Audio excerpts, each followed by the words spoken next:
আজকে আপনাদের মাঝে আমি চমৎকার ডিজাইনের একটি নকশি কাঁথা সেলাই শেয়ার করব, যে সেলাইটা আপনারা দেখলেও ইনশাল্লাহ সেলাই করতে পারবেন। আর একদমই সহজ উপায়ে এই সুন্দর ডিজাইনের নকশি কাঁথাটি সেলাই করতে চাইলে এবং সেলাই শিখতে চাইলে অবশ্যই কিন্তু আমার পুরো ভিডিওটি মনোযোগ সহকারে দেখতে হবে।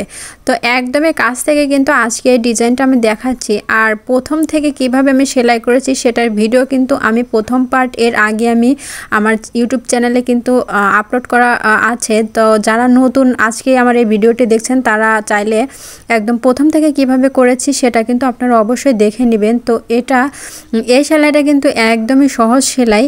তো আপনারা সম্পূর্ণ ভিডিওটি দেখবেন যে কিভাবে কিন্তু এই ফোরগুলো উঠাচ্ছি। তো এখন যেভাবে আমি ফোরগুলো উঠাচ্ছি এইভাবে কিন্তু দুই সাইড থেকে সেলাই করলে এই সুন্দর ডিজাইনের ফুলটি কিন্তু সেলাই হয়ে যায়।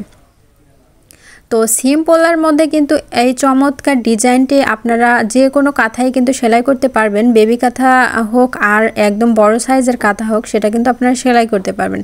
তো আমি আসলে এই ডিজাইনটা নিচ থেকে আমি সেলাই করছি। তো সেলাই করার পরে দেখলাম অনেকটাই সুন্দর হচ্ছে, এজন্যই মূলত আপনাদের মাঝে আমি শেয়ার করলাম।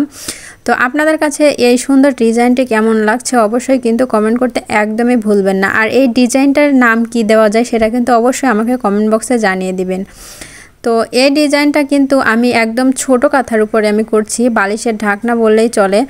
তো ছোটোর উপরে দেখলাম যে কাঁথাটি কেমন লাগে। তো কালো খয়েরের উপরে যে এই সাদা কালার সুতা দিয়ে এই ডিজাইনটা করলে এতটা সুন্দর লাগে আসলে আমি বুঝতেই পারি না যে এতটা সুন্দর হবে। আসলে আমার কাছে ভালো লাগছে, আপনাদের কাছে কেমন লাগছে অবশ্যই কিন্তু কমেন্ট করবেন। তো আপনারা অবশ্যই ভিডিওতে যেভাবে দেখছেন ঠিক এভাবে কিন্তু সেলাইটা করতে হবে।